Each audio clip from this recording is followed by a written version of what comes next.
Perdana Menteri Israel Benjamin Netanyahu dikabarkan bersedia melanjutkan negosiasi gencatan senjata di Gaza. Namun pihaknya memiliki syarat khusus untuk militan Hamas. Kesepakatan itu akan berlanjut jika Israel menyetujui rencana utusan Amerika Serikat Steve Witkoff. Dikutip dari Tribun News, Witkoff mengusulkan pembebasan semua sandera dilakukan dalam 2 tahap. Tahap pertama pada awal perundingan dan tahap kedua di akhir negosiasi. Pejabat Israel menyatakan Tel Aviv siap mempertimbangkan untuk membawa pasokan ke Gaza, namun pihaknya ingin memastikan bahwa pasokan itu sampai ke warga sipil, bukan ke tangan Hamas. Meski begitu, Israel tegas menolak persyaratan Hamas untuk mengakhiri perang. Israel tetap pada tuntutan yang diajukan Netanyahu dalam pidatonya di depan Kongres pada musim panas lalu.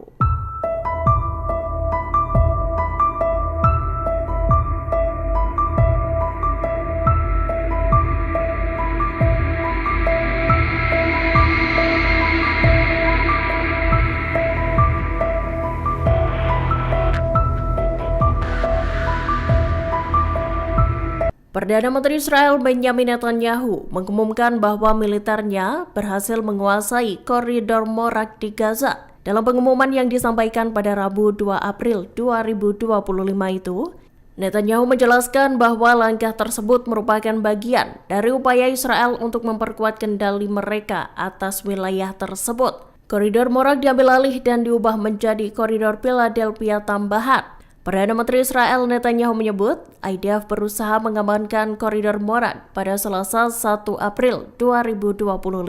Koridor Morak terletak antara Khan Yunis dan Rafah di Gaza Selatan. Diketahui koridor tersebut adalah wilayah yang dinamai setelah sebuah pemukiman Israel yang dievakuasi pada tahun 2005 silam.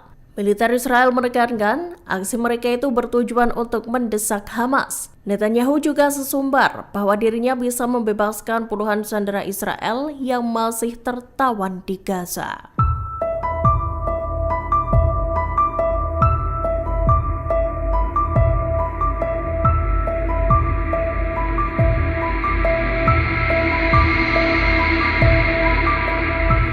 Sayap militan Gerakan Jihad Islam Palestina atau PIJ, Brigade Al-Quds meluncurkan serangan roket. Dilaporkan, serangan roket itu terjadi pada Rabu 2 April 2025.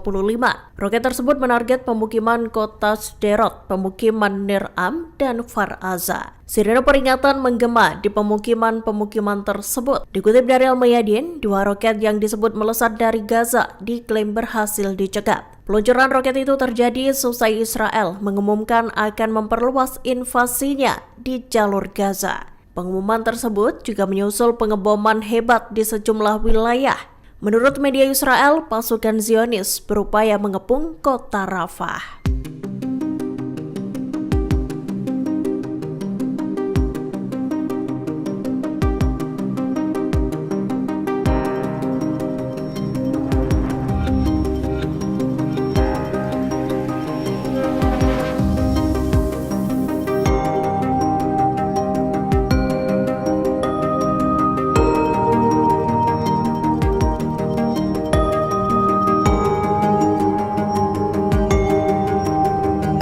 Hamas dan Israel memberikan tanggapan terhadap proposal gencatan senjata yang diajukan oleh mediator. Diketahui proposal itu diajukan pada 27 Maret 2025 dan diterima oleh Hamas. Israel sendiri melakukan penolakan dan perubahan substansial pada sebagian besar klausul proposal. Dikutip dari Tribun News, Israel menetapkan pembebasan tentara IDF berkewarganegaraan Amerika Serikat Aidan Alexander sebagai syarat baik sebelum adanya kesepakatan lain. Israel juga menuntut untuk membebaskan 10 prajurit IDF di hari pertama perjanjian. Imbalannya, 120 tahanan Palestina yang dihukum seumur hidup dan 1.111 tahanan dari jalur Gaza akan dibebaskan. Kemudian pada hari ke-10, IDF mendesak Hamas memulangkan 16 jasad warga Israel dengan imbalan 160 jenazah warga Palestina.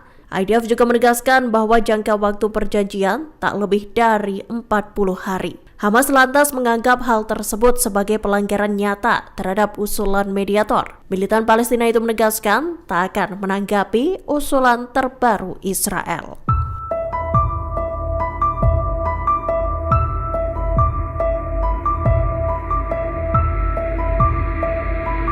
Pesawat tempur Israel melakukan pembantaian pada Rabu 2 April 2025.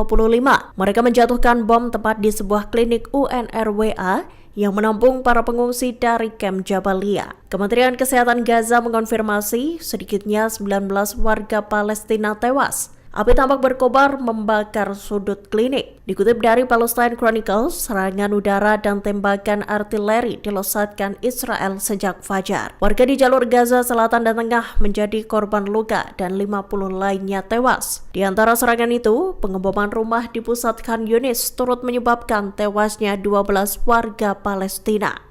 Dilaporkan di lingkungan Al-Salam, 8 orang termasuk seorang anak tewas dalam pengeboman Israel. 3 warga Palestina juga tewas dalam serangan udara di lahan pertanian di timur laut Rafah. Petugas ambulans pun sibuk mengevakuasi jenazah korban dan membawanya ke RS Eropa Gaza di Khan Yunis. Perintah untuk mengevakuasi diri juga telah diberlakukan pada seluruh penduduk Rafah.